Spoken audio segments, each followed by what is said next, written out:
इसकी अपन आज बात करते हैं थ्री फेज बाइंडिंग टाइप। ठीक है दोस्तों, I type of three phase binding, types of three phase binding. Three phase binding के टाइप्स को अपन आज डिस्कस करने वाले हैं। तो तीन मेन इसके टाइप्स अपन आज डिस्कस करेंगे, जिसमें पहला टाइप अपन डिस्कस करेंगे single layer and double layer binding.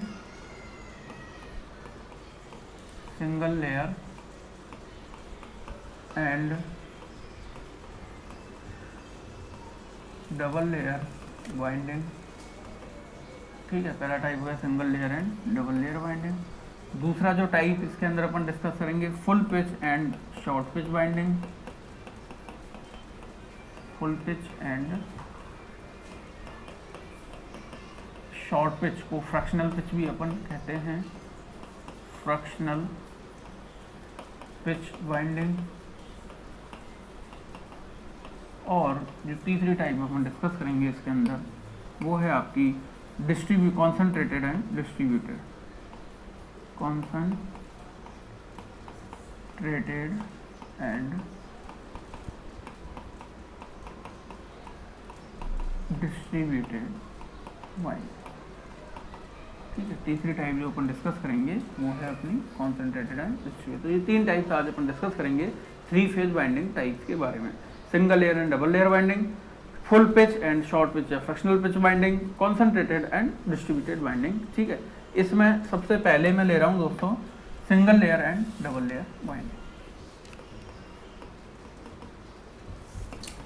Single layer and double layer binding. सबसे पहले अपन डिस्कस करेंगे single layer and double layer binding. तो समझिए दोस्तों क्या होती है single layer and double layer binding. ठीक है, तो सिंगल लेयर और डबल लेयर बाइंडिंग के अंदर क्या है दोस्तों, जो यह सपोज करो ये आपका स्लॉट्स हैं।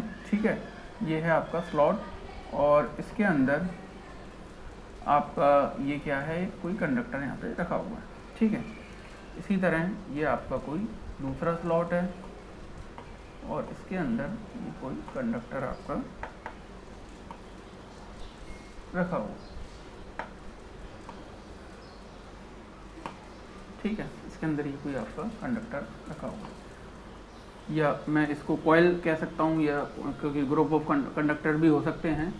तो मैं कहूँगा यदि किसी एक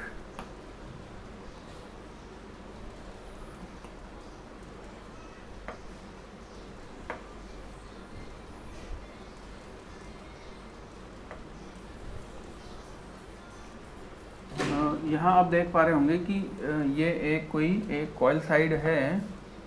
ठीक है, ये है आपका स्लॉट 1 और ये कोई अनदर स्लॉट 2। ठीक है दोस्तों, स्लॉट 1 स्लॉट 2। तो यदि किसी एक स्लॉट के अंदर आपकी एक ही कॉइल साइड है, ये मैं इसको कॉइल साइड यदि नाम दूं, कॉइल साइड 1 हो जाएगी और ये हो जाएगी आपकी कॉइल साइड 2, कॉइल साइड 2। ठीक है, तो एक स्लॉट के अंदर केवल एक कॉइल साइड है और दूसरे स्लॉट के अंदर भी केवल एक कॉइल साइड है, और ये इस तरह आपकी कॉइल साइड एक टाइप ऑफ एक टर्न या एक बाइंडिंग का ये फॉर्म कर रही है। तो इस टाइप की जो बाइंडिंग होगी वो क्या होगी, आपकी सिंगल लेयर बाइंडिंग ये कहलाएगी। ठीक है, लेकिन सिंगल लेयर बाइंडिंग के अंदर होता क्या है दोस्तों कि जो आपका स्लॉट है इसका जो काफ़ी पार्ट जो है वो वेस्टेज आपका चला जाता है, एम्प्टी आपका रह जाता है।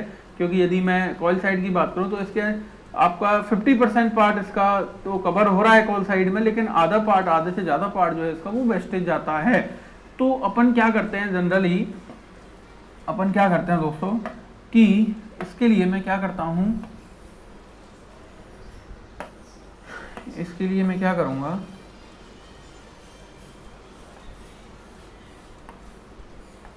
जो आपका स्लॉट वाला पार्ट है, ठीक है, इसके अंदर मैं 2 कॉइल साइड एक पार्ट के अंदर में लगा दूंगा।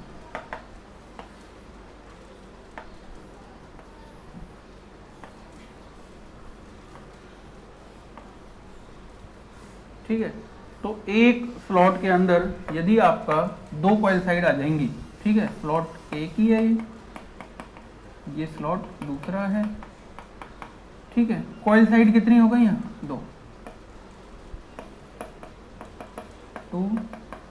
कॉइल साइड, और इधर भी आपकी 2 कॉइल साइड आपकी होगी, ठीक है।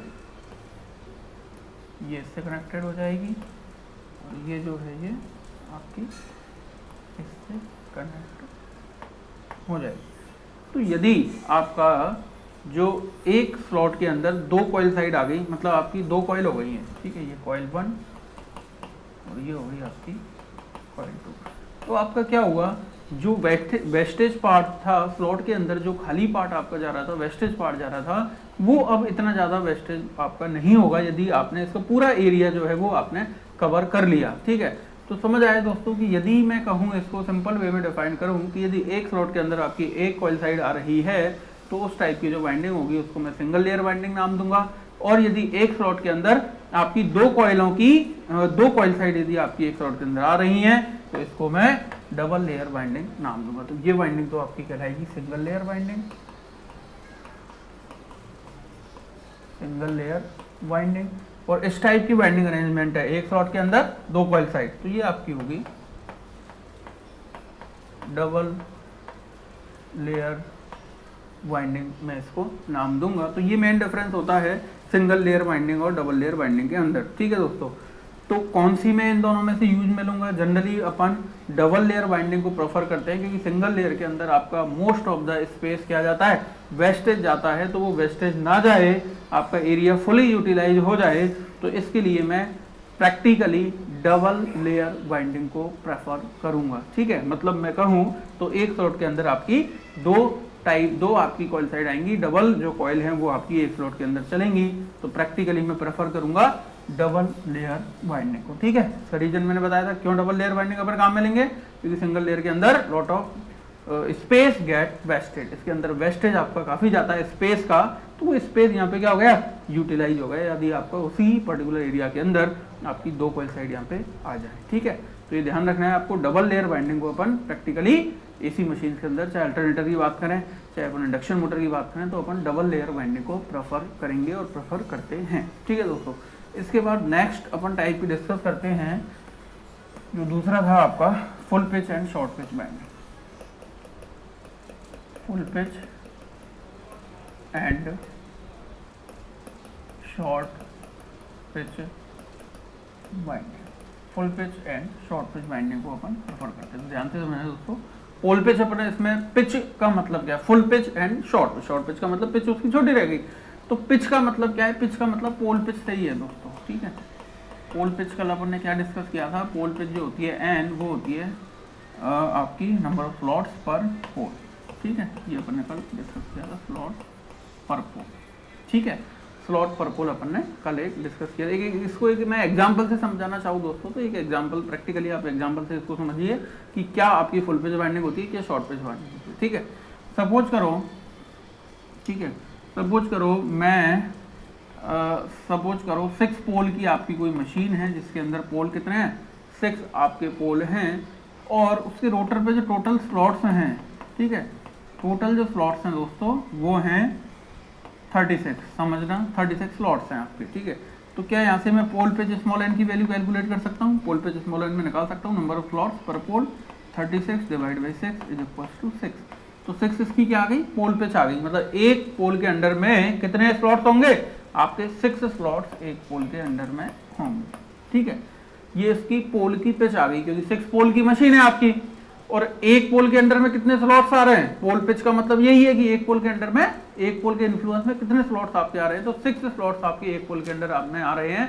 तो 6 पोल के अंडर में कितने स्लॉट्स हुए, 6 × 6 36, तो टोटल स्लॉट कितने हो गए, 36 आपके टोटल स्लॉट हो गए, ठीक है।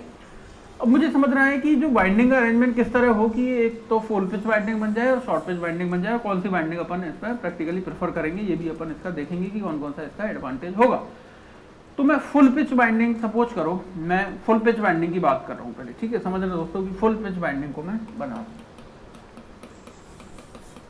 फुल पिच वाइंडिंग को मैं बनाऊँ, तो समझना दोस्तों किस तरह मैं इसको बनाऊँ फुल पिच वाइंडिंग।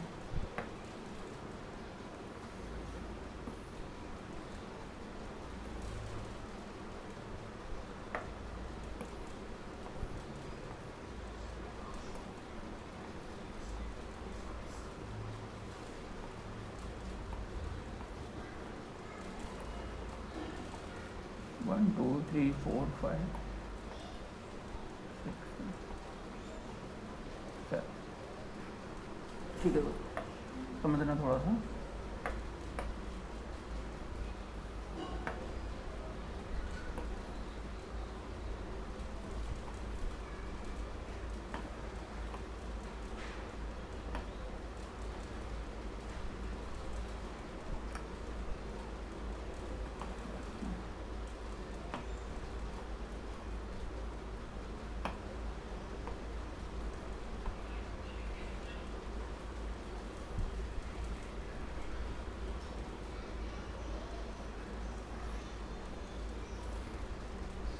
ठीक है दोस्तों,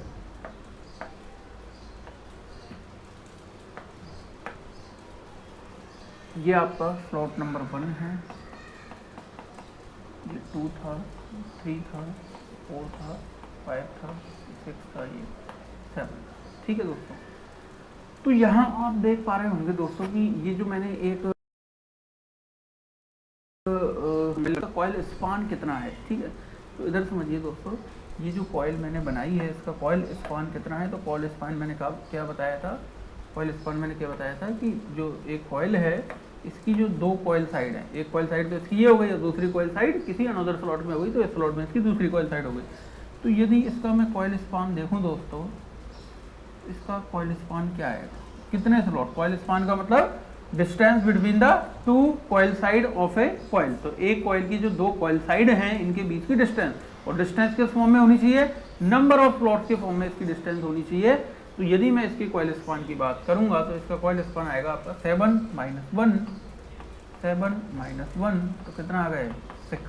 ठीक है, इसका कॉइल स्पान कितना आ गया, कॉइल स्पान इसका कितना आ गया, तो 6 स्लॉट्स इसके अंदर आ गए। मैं वैसे देखूं तो आधा स्लॉट तो इसका इधर आएगा, आधा इसका, तो ये तो आधा आधा एक हो गया, और बीच में कितने बचे 1 2 3 4 5 एंड 1 कितने हुए 6। ये सिंपल सा आप निकालने के लिए जिस स्लॉट में आपकी दूसरे जो कॉइल साइड आ रही है उसमें से जो फर्स्ट वाली कॉइल साइड जिस स्लॉट में आ रही है वो नंबर आप माइनस कर दो, 7 में से 1 माइनस करोगे तो 6 स्लॉट्स आपका ये कॉइल स्पान आ गया। कॉइल स्पान किस फॉर्म में आया, नंबर ऑफ स्लॉट्स की फॉर्म में। तो ये जो कॉइल मैंने एक बनाई है, इस कॉइल का जो कॉइल स्पान आया है वो कितना आया है, 6 स्लॉट इसका कॉइल स्पान आया है। इसका मतलब ये हुआ कि आपकी जो कॉइल का अरेंजमेंट किस तरह है कि पहला जो कॉइल साइड है वो यदि फर्स्ट स्लॉट में है तो अगली कितने में आएगी, 7th में आएगी, मतलब 6 के बाद आएगी। ठीक है, इसके बाद मैं इसी तरह सेकंड की बात करूंगा तो यहाँ जो कॉइल होगी वो किस में आएगी, वो 8th में आएगी, थर्ड वाली 9th में आएगी। मतलब जो डिफरेंस रहेगा कॉइल साइड्स के बीच में वो कितने स्लॉट का रहेगा, 6 स्लॉट का यदि डिफरेंस है। और यदि आप पोल पिच की बात करें, मैं इस एग्जांपल को लेकर चल रहा हूं दोस्तों, एग्जांपल ये लिया है मैंने, टोटल स्लॉट इसके अंदर 36 हैं और पोल कितने हैं 6 है। तो इसका जो कॉइल स्पान है वो कितना है, सॉरी पोल पिच कितना था, पोल पिच कितना था 6 स्लॉट। इसका जो पोल पिच था मैंने यहाँ कैलकुलेट कर रखा है, जो पोल पिच स्मॉल एन है वो कितना है 6 स्लॉट ये। तो यदि ये दोनों बराबर हैं, यदि ये दोनों इक्वल है, मतलब आपका जो कॉइल का कॉइल स्पान है वो पोल पिच के बराबर है, पोल पिच के जितने स्लॉट्स हैं उसके यदि बराबर है, इक्वल है, तो इस टाइप की जो वाइंडिंग होगी वो आपकी कहलाएगी फुल पिच वाइंडिंग। इस वाइंडिंग को मैं फुल पिच वाइंडिंग नाम दूंगा, क्योंकि ये जो वाइंडिंग है या जो फुल पिच कॉइल है ये आपके पूरे एक पोल पिच को ये कवर कर रहा है। जितनी पोल पिच की वैल्यू थी, 6 स्लॉट वैल्यू थी पोल पिच की, और इसका जो कॉइल स्पान है वो भी कितना आ रहा है 6 स्लॉट के बराबर आ रहा है। तो इस टाइप की वाइंडिंग को मैं क्या नाम दूंगा, इस टाइप की मैं वाइंडिंग को नाम दूंगा full pitch winding, full pitch coil या full pitch winding, full pitch coil या फुल पिच वाइंडिंग में इसको नाम दूंगा। ठीक है, फिर से मैं रिपीट कर दूं, if the coil span of a coil is equals to the pole pitch, ठीक है, if the coil span of a coil is equals to the pole pitch, then this type of coil or this type of winding is called full pitch coil and full pitch winding। क्योंकि winding का जो span है वो पूरे एक pole pitch को cover कर रहा है, और यही क्या होगा दोस्तों 180 डिग्री इलेक्ट्रिकल के बराबर भी होगा। ये जो पूरा, यदि मैं इसको एंगल के फॉर्म में यदि मैं इसको रिप्रेजेंट करूं तो ये जो कंप्लीट जो एंगल होगा ये कितना होगा 180 डिग्री एंगल के बराबर होगा। ये मैंने बताया था कि जो पोल पिच होती है वो डिग्री इलेक्ट्रिकल में किसके बराबर होती है, 180 डिग्री इलेक्ट्रिकल के बराबर आपकी पोल पिच होती है। तो मैं कह सकता हूं कि किसी कॉइल का कॉइल स्पान, ठीक है, डिग्री इलेक्ट्रिकल के फॉर्म में बोलूं तो यदि किसी कॉइल का कॉइल स्पान 180 डिग्री इलेक्ट्रिकल के बराबर है तो उस टाइप की बाइंडिंग क्या होगी आपकी, फुल पिच बाइंडिंग या फुल पिच कॉइल आपकी कहलाएगी। ठीक है दोस्तों, यदि मैं बात करूं शॉर्ट पिच बाइंडिंग की, ठीक है, दूसरा मैं ले रहा हूं short pitch binding. Short pitch binding क्या होगी दोस्तों, तो यहाँ क्या होगा, जो कॉइल स्पान है वो पोल पिच से शॉर्ट रह जाएगा, कुछ एक या दो स्लॉट से क्या हो जाएगा, पहले मैं उसको लगा दूंगा, शॉर्ट रह जाएगा। तो आइए इसको बनाते हैं, किस तरह मैं इसको बनाऊंगा, समझिए दोस्तों।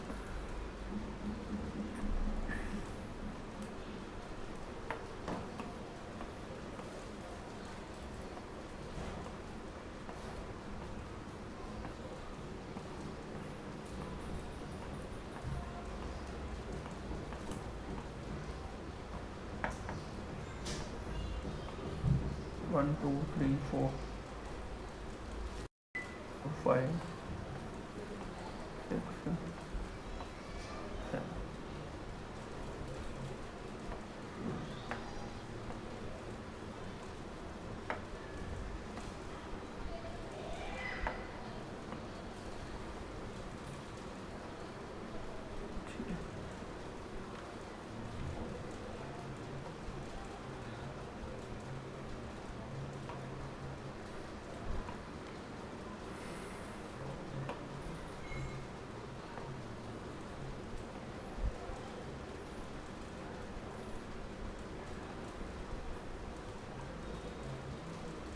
ये आपके प्लॉट थे, प्लॉट नंबर 1 2 3 4 5 6 7।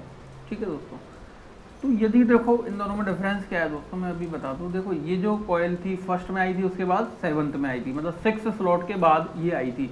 ये जो कॉइल है, इसकी जो कॉइल साइड है वो 7th में ना आके किस में आ गई, एक कम, मतलब 6 में आ गई। तो यदि इसके कॉइल स्पान की मैं बात करूंगा, ठीक है, इसके यदि मैं कॉइल स्पान की बात करूंगा तो कितना आएगा दोस्तों, 6 में आई है और फर्स्ट 1 में थी, तो 6 - 1 = 5 स्लॉट। इसका जो कॉइल स्पान आएगा वो कितना आया है, 5 स्लॉट्स के बराबर इसका कॉइल स्पान आपका आया है। और पोल पिच कितनी थी आपकी, पोल पिच तो फिक्स थी, 6 स्लॉट थी। ठीक है, पोल पिच तो आपकी कितनी थी, 6 स्लॉट थी। तो क्या हो गया आपका, यदि कॉइल स्पान जो है वो आपका लेस देन है किससे, पोल पिच से, पोल पिच से। ठीक है, कॉइल स्पान आपका लेस देन है किससे, पोल पिच से। तो इस टाइप की जो बाइंडिंग बनेगी ये आपकी क्या कहलाएगी, शॉर्ट पिच बाइंडिंग ये कहलाएगी। शॉर्ट पिच कॉइल या बाइंडिंग में कुछ भी कहूँ इसको, शॉर्ट पिच कॉइल कह सकता हूँ, शॉर्ट पिच बाइंडिंग कह सकता हूँ, और या मैं इसको फ्रैक्शनल पिच बाइंडिंग के नाम से भी बोलता हूँ। फ्रैक्शनल पिच बाइंडिंग भी मैं इसको बोलता हूँ। ठीक है, तो शॉर्ट पिच बाइंडिंग हो सकती है या फ्रैक्शनल पिच बाइंडिंग ये हो सकती है। ठीक है दोस्तों, तो क्या देखा है यहाँ पे, कॉइल स्पान मैंने देखा सबसे पहले। कॉइल स्पान जो होता है वो आपका डिफरेंस होता है, 6 स्लॉट में इसकी जो कॉइल साइड आई है और 1 में आई है, तो इन दोनों का जो डिफरेंस होगा 6 - 1, तो 5 स्लॉट्स इसकी क्या है, कॉइल स्पान। इस कॉइल का जो कॉइल स्पान है वो कितना है, 5 स्लॉट्स आया है। और पोल पिच जो मेरी थी एग्जांपल में मैं लेके चला, कितना लेके चला था, 6 स्लॉट लेके चला था। तो ये कॉइल जो है, इसकी जो कॉइल स्पान है वो पोल पिच से कुछ कम आया है। ठीक है, 1 स्लॉट से कम आया है, 2 से कम होता है जनरली, 1 या 2 स्लॉट से इसको शॉर्ट पिच अपन करते हैं। मैं बताऊंगा क्यों इसको शॉर्ट पिच करते हैं। तो 1 स्लॉट का यहाँ डिफरेंस आया है इस एग्जांपल के लिए। तो कॉइल स्पान यदि आपका लेस देन है पोल पिच से, या मैं डिग्री इलेक्ट्रिकल के फॉर्म में कहूं तो कॉइल स्पान जो है यदि आपका लेस देन है किससे, 180 डिग्री इलेक्ट्रिकल से, यदि कम है 180 डिग्री इलेक्ट्रिकल से कम है या पोल पिच से कम है, तो आप स्लॉट की फॉर्म में बोल सकते हो या डिग्री इलेक्ट्रिकल की फॉर्म में बोल सकते हो। तो इस टाइप की जो कॉइल है वो शॉर्ट पिच कॉइल कहलाएगी। इस टाइप की जो बाइंडिंग है उसको मैं शॉर्ट पिच बाइंडिंग नाम दूंगा। ठीक है दोस्तों, अब देखिए ये जो एक स्लॉट का जो एंगल होता है दोस्तों, एक स्लॉट का जो एंगल होता है वो होता है बीटा। मैंने बताया था slot angle beta, last class में अपने पढ़ा था। और बीटा जो स्लॉट एंगल होता है ये क्या आता है, बीटा जो मैंने कल बताया था स्लॉट एंगल, इसका फॉर्मूला क्या पढ़ा था अपन ने, 180 डिवाइड बाय n। तो इस एग्जांपल को लेके चलूं तो बीटा की वैल्यू कितनी आएगी, 180 डिवाइड बाय n कितनी, पोल पिच कितनी आई है आपकी 6 पोल पे चाहिए तो कितना आ गया 30 डिग्री एंगल इसका आ गया एक स्लॉट का एंगल। ठीक है, बीटा का मतलब स्लॉट एंगल, एक स्लॉट कितना एंगल के लिए रेस्पॉन्सिबल है 30 डिग्री के लिए रेस्पॉन्सिबल था। तो यदि मैं यहाँ 30 डिग्री करूँ एक स्लॉट के लिए 30 डिग्री, ये भी 30 डिग्री, ये भी 30 डिग्री, ये भी 30 डिग्री, ये भी 30 डिग्री, ये भी 30 डिग्री और ये भी 30 डिग्री, तो आप देख पा रहे होंगे कि यदि ये 7th में स्लॉट में आती तो इसका जो कॉइल स्पान रहता वो कितना रहता आप देख पा रहे होंगे। ठीक है, 6 स्लॉट रहता तो 1 2 3 4 5 6 का डिफरेंस रहता और 6 × 30 करूंगा तो 180 डिग्री इलेक्ट्रिकल आ जाएगा। लेकिन अब क्या हुआ, क्या ये 30 डिग्री एंगल से शॉर्ट रह गई?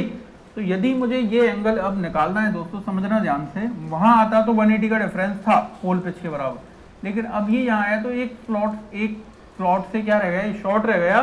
तो मैं डिग्री इलेक्ट्रिकल में बात करूँ तो 30 डिग्री एंगल से क्या रह गया, शॉर्ट रह गया एक 30 डिग्री से, क्योंकि एक स्लॉट का एंगल है वो 30 डिग्री है।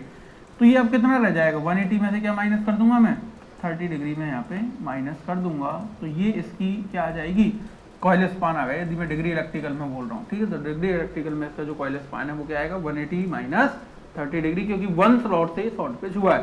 सपोज करो ये 5th वाले स्लॉट में आती है वाइंडिंग, तो मैं क्या करता, 2 स्लॉट से शॉर्ट पिच हो जाती है और 2 स्लॉट का एंगल कितना बनता 60 डिग्री, 30 + 30, तो मैं यहाँ जो कॉइल स्पान आता 5th में स्लॉट में ये आता 180 माइनस 60 डिग्री से मैं इसको माइनस करता। ठीक है दोस्तों, तो इस तरह ये शॉर्ट पिच अपन करेंगे। ठीक है, ये जितने एंगल से शॉर्ट पिच होता है उसको मैं शॉर्ट पिच एंगल नाम देता हूँ। ठीक है, तो शॉर्ट पिच एंगल में लिख सकता हूँ, जो शॉर्ट पिच एंगल होगा, शॉर्ट पिच एंगल। ठीक है, शॉर्ट पिच एंगल क्या होता है दोस्तों, अल्फा से इसको रिप्रेजेंट करते हैं और ये होता है x × बीटा के बराबर। बीटा अपन ने पढ़ाई है स्लॉट एंगल, तो शॉर्ट पिच जो एंगल होगा अल्फा वो किसके बराबर होता है, x × बीटा। बीटा क्या है, स्लॉट एंगल। ठीक है, बीटा तो क्या है, एक स्लॉट का एंगल, स्लॉट एंगल, और x क्या है, जितने स्लॉट से वाइंडिंग आपकी शॉर्ट पिच हुई है।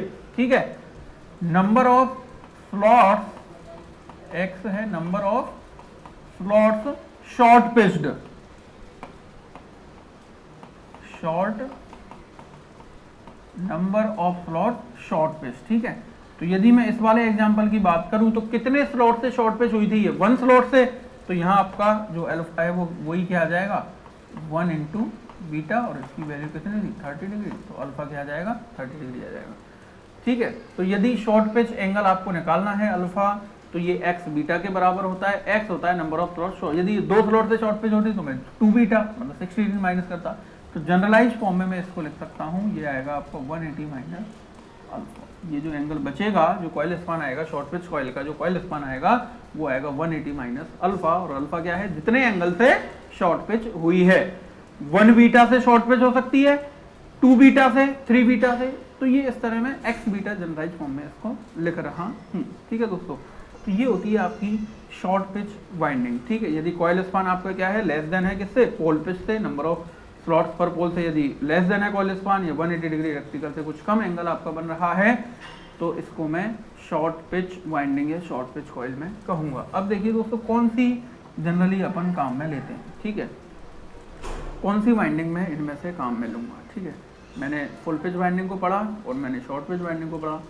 जनरली इनमें से कौन सी वाइंडिंग को प्रेफर किया जाता है प्रैक्टिकली। ठीक है, तो प्रैक्टिकली मैं यदि बात करूं दोस्तों, तो मैं प्रैक्टिकली शॉर्ट पिच वाइंडिंग को प्रेफर करता हूं। ठीक है, बजाय फुल पिच वाइंडिंग के मैं शॉर्ट पिच वाइंडिंग को प्रैक्टिकली अल्टरनेटर्स में और बाकी जो मशीन्स हैं उनमें मैं शॉर्ट पिच वाइंडिंग को प्रेफर करूँगा, due to the advantages of short pitch winding over full pitch winding. तो कौन कौन से एडवांटेजेस हैं इनको अपन देखते हैं कि क्यों शॉर्ट पिच वाइंडिंग को प्रेफर किया जाता है।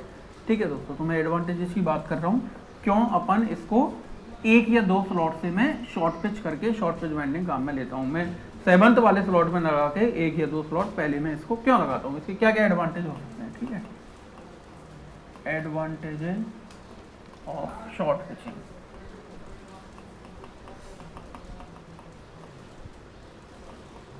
Advantages of short pitching, short pitching करने के क्या क्या एडवांटेज है। ठीक है, पहला एडवांटेज पहला एडवांटेज तो क्या है दोस्तों, आपका कॉपर की सेविंग हो जाएगी। यहाँ देखो कॉपर की सेविंग कैसे होगी, यहाँ यदि 1 से 7th में ले जा रहे हो आप कॉपर की बाइंडिंग को, तो आपको जो वायर है वो ज़्यादा चाहिएगा। और यदि मैं इसको 6 में स्लॉट में रख दूँ, 1 या 2 पहले स्लॉट में रख दूँ, 7 से पहले मैं 6 में रख दूँ या 5 में रख दूँ, तो जो लेंथ है वो क्या हो जाएगी, जो कॉपर यूज में ले रहा हूँ उसकी कम लेंथ हो जाएगी। तो कम लेंथ हो जाएगी तो आपकी कॉपर की क्या होगी, यहाँ पे सेविंग होगी। ठीक है, तो पहला एडवांटेज तो क्या है, कॉपर सेविंग। ठीक है, कॉपर की सेविंग होगी, बाइंडिंग में जो कॉपर आपका लग रहा है उसकी क्या होगी, बचत होगी शॉर्ट पिच करने से। दूसरा एडवांटेज क्या है दोस्तों, कि शॉर्ट पिचिंग करने से जो आपके हार्मोनिक्स हैं, ठीक है, हाई फ्रिक्वेंसी जो हार्मोनिक्स हैं उनका क्या होता है, रिडक्शन होता है। तो मैं दूसरा एडवांटेज लिख रहा हूँ, शॉर्ट पिचिंग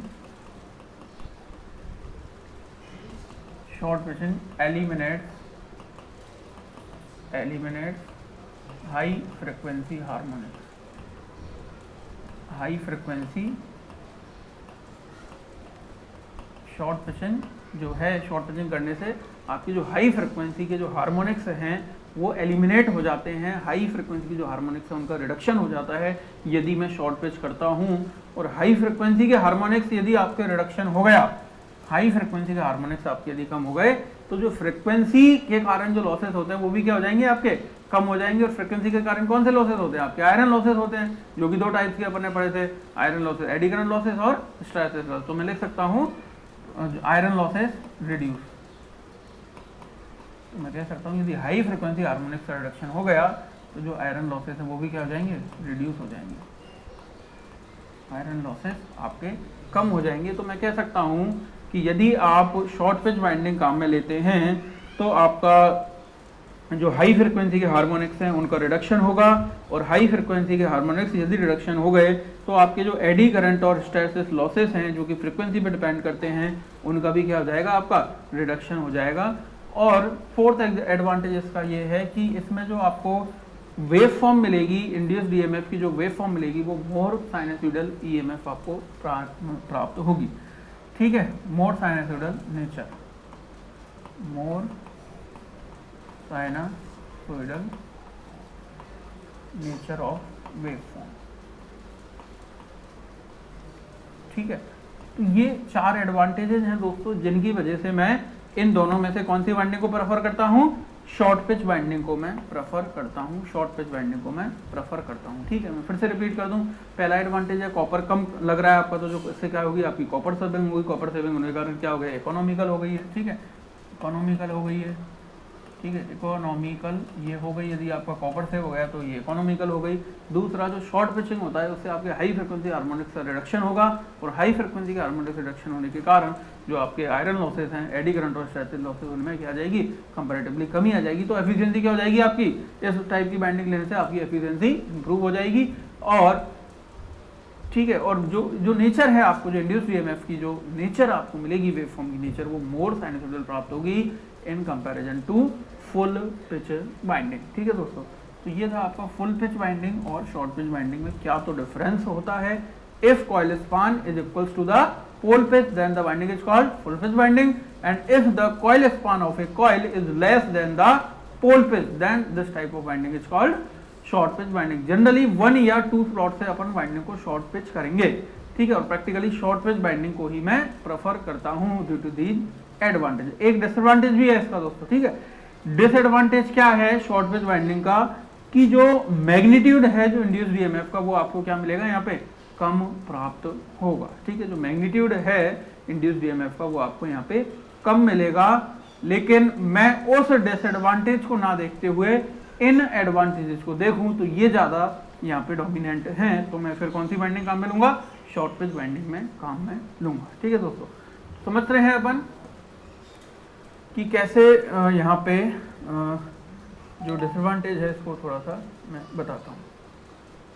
ठीक है दोस्तों, देख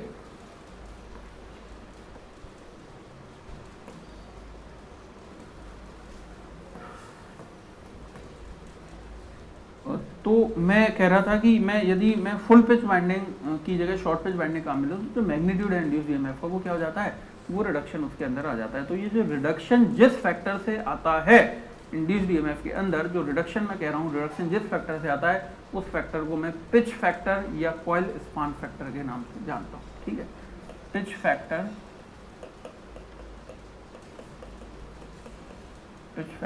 या कॉइल स्पान फैक्टर। ठीक है, इसको आप केसी से रिप्रेजेंट कर सकते हो या केसी से रिप्रेजेंट कर सकते हो, केपी या केसी से आप इसको रिप्रेजेंट कर सकते हो। पिच फैक्टर कह सकते हो या कॉइल स्पान फैक्टर कह सकते हैं इसको अपन। ठीक है, तो ये जो फैक्टर है, इस फैक्टर से उसके इंड्यूस्ड ईएमएफ के अंदर क्या आता है, रिडक्शन आता है।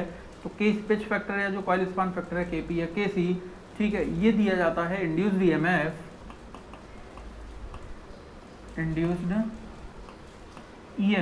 ठीक है, in short pitch winding, in short pitch coil कहूँ या वाइंडिंग कहूँ, divide by resultant induced EMF, ये भी रिजल्टेंट ही है। ठीक है, resultant induced EMF in full pitch coil,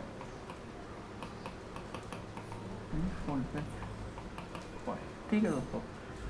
तो जो इंड्यूस्ड ईएमएफ जो बनेगा शॉर्ट पिच वाइंडिंग के अंदर, जो इंड्यूस्ड ईएमएफ आएगा, और फुल पिच वाइंडिंग के अंदर जो इंड्यूस्ड ईएमएफ बनेगा, रिजल्टेंट इंड्यूस्ड ईएमएफ जो बनेगा, इनका जो रेशो है वो पिच फैक्टर है कॉइल स्पान फैक्टर को रिप्रेजेंट करता है। और ये जो वैल्यू है ये हमेशा क्या आएगी आपकी, लेस देन 1 आपको प्राप्त होगी। यदि मैं इसको केसी लिखूँ, केपी भी लिख सकता हूँ, तो इसकी वैल्यू जो लेस देन 1 आपको क्यों मिलेगी, क्योंकि नीचे वाला पार्ट तो ज़्यादा है, ऊपर वाला पार्ट क्या है, कम। क्योंकि शॉर्ट पिच के अंदर आपका जो इंड्यूस्ड ईएमएफ का मैग्नीट्यूड है वो आपको कम मिलेगा in comparison to full pitch winding. Full pitch winding में आपको ज़्यादा इंड्यूस्ड ईएमएफ मिलेगा और शॉर्ट पिच बाइंडिंग के अंदर इंड्यूस्ड ईएमएफ कुछ कम प्राप्त होगा। ये इसका डिसएडवांटेज था।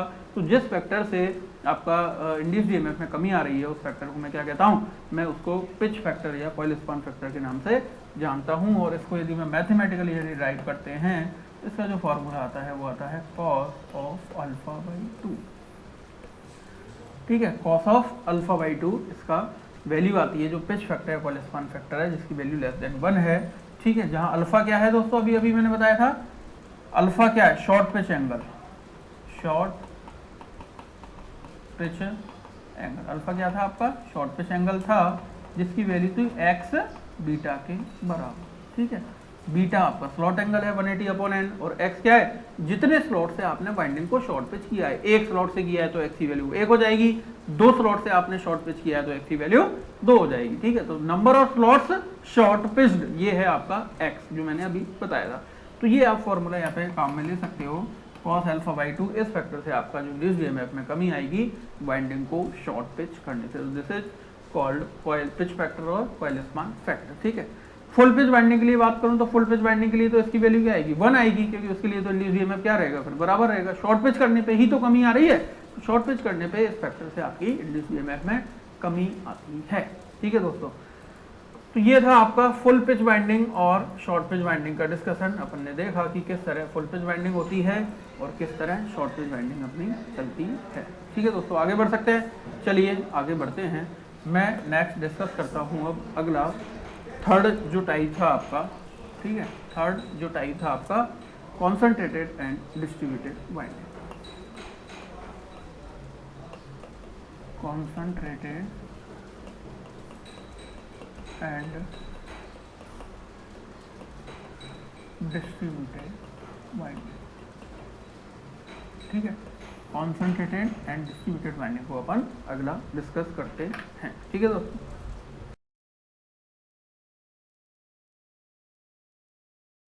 कॉन्सेंट्रेटेड बाइंडिंग होती है और क्या डिस्ट्रीब्यूटेड बाइंडिंग होती है। ठीक है, तो सबसे पहले मैं इसके अंदर 2 चीज़ बता दूं। मैं कुछ अजम्पशन या कुछ अज्यूम करके मैं एक वही एग्जांपल के तरह मैं यहाँ पे बताऊंगा। ठीक है, कि किस तरह ये होगी। तो सपोज करो दोस्तों, अपने पास कोई एक पोल है और उसके अंडर में कुछ नंबर ऑफ आपके स्लॉट्स आ रहे हैं। उसको मैंने पोल पिच मैंने कहा था। ठीक है, पोल पिच मैंने कैसे डिफाइन किया था, पोल पिच जो स्मॉल एन था वो मैंने डिफाइन किया था, number of slots divide by number of pole divide by number of pole. ठीक है, total number of slots divide by total number of pole, इससे मैंने इसको डिफाइन किया था। मैं एक एग्जांपल से लेके चल रहेगी। ठीक है, तो मैं सपोज करो नंबर है 36 नंबर ऑफ, और पोल मैं लेके चल रहा हूँ 4, ठीक है 4 पोल है। तो आपका जो पोल पिच आएगा इस एग्जांपल के लिए वो कितना आएगा, 36 divide by 4 is equals to 9 slot, ठीक है 9 स्लॉट्स आपका, एंड पोल पिच की वैल्यू आई 9 slot, 36 number of pole slot by number of pole, 36 by 4 9 slot, ठीक है। अब ये जो स्लॉट्स होते हैं दोस्तों, ये होते हैं पूरे 3 फेज बाइंडिंग के लिए, क्योंकि अपन 3 फेज बाइंडिंग को डिस्कस कर रहे हैं।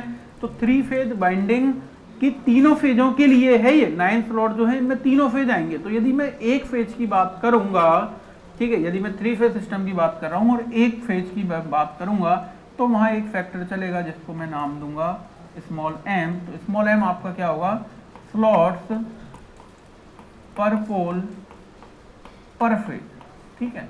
एक फेज का डिस्कशन अपन करेंगे, तो यहाँ मैं एक अलग फैक्टर नाम दे रहा हूँ, इसको मैं स्मॉल m नाम दूंगा, और स्मॉल m होगा आपका नंबर ऑफ स्लॉट्स पर पोल पर फेज, ठीक है। तो स्लॉट्स पर पोल तो अपन निकाल चुके हैं, स्लॉट्स पर पोल कितना है आपका 9 है इस एग्जांपल की बात करूं, और यदि 3 फेज सिस्टम है तो 3 फेज है, तो स्लॉट्स पर पोल पर फेज क्या आ जाएगा आपका 3 स्लॉट्स पर पोल पर फेज आ गया, स्लॉट्स पर पोल पर फेज।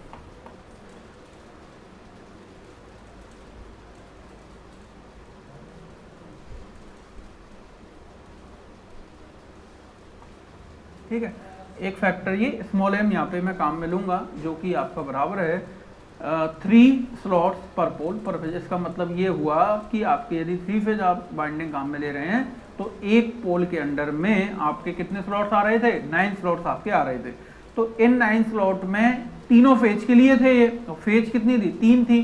तो ये जो 9 स्लॉट्स हैं स्लॉट पर पोल, ये थे 3 फेज के। तो यदि मैं एक फेज की बात करूंगा, तो इसमें मैं क्या करूंगा 3 से डिवाइड कर दूंगा, तो 3 से जैसे ही मैं डिवाइड करूंगा तो ये वैल्यू मुझे क्या मिलेगी 3। तो ये 3 वैल्यू आई है, ये क्या है स्लॉट पर पोल पर फेज। एक फेज के लिए, एक पोल के अंडर में एक फेज के लिए कितने स्लॉट्स अवेलेबल हैं जिनमें वाइंडिंग लगनी है, क्योंकि स्लॉट्स में क्या होती है आपकी वाइंडिंग लगेगी, स्लॉट में वाइंडिंग लगी जाएगी, ठीक है।